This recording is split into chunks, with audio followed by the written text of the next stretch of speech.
विधानसभेमध्ये बहुमत मिळूनही महायुतीने अद्याप सरकार स्थापन केलेलं नाही, यावरून आमदार रोहित पवारांनी टीका केली। नवरदेव आणि नवरी ठरलेले आहेत, लग्नाच्या दिवशी नवरदेव हुंडा मागतोय असं सुरू आहे। महायुतीत मुख्यमंत्रीपदावरून वाद असल्याचा टोला रोहित पवारांनी लगावलेला आहे।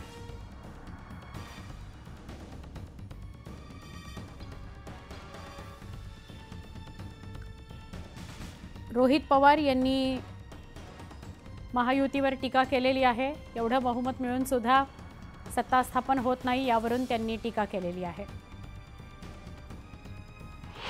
मनासारखं नाही झालं तर नेत्यांना ताप येतो। लोक मात्र वाऱ्यावर सोडून दिले। झालं असं की लग्न ठरलं, नवरदेव ठरला, त्यानंतर मुलगी ठरली, दोघांचे एकमेकात पटतंय, सगळं झाल्यानंतर इलेक्शन म्हणजे त्या लग्नाच्या दिवशीच मुलगा आता म्हणतो हुंड्याचं काय म्हणजे पदाचं काय, असं आता कुठेतरी सुरू झालंय। महाराष्ट्रात इथं वाट बघतोय मुख्यमंत्री आणि मंत्रिपद आम्हाला कधी मिळणार आणि काम कधी सुरू होणार।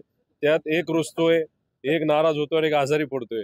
काय तमाशा लावलाय। 222 आमदार तुमच्या विचाराचे निवडून आलेले तरी सुद्धा तुम्हाला निर्णय घेता येत नाही कोण मुख्यमंत्री। एक म्हणते मुख्यमंत्री देत नसेल तर आम्हाला गृह खातं द्या, एक दुसरं म्हणतोय फायनान्स खातं द्या। ह्यांच्यातलं इतकं भांडण आहे, याच्यावरूनच कुठेतरी कळतं की यांना सुद्धा त्यांचा जो विजय तो पचत नाही। अचानक आलेल्या विजयामुळे हुरावून गेलेले आहेत। आता काय काय मागायचं आणि काय काय घ्यायचं असा प्रश्न या नेत्यांना पडलेला आहे।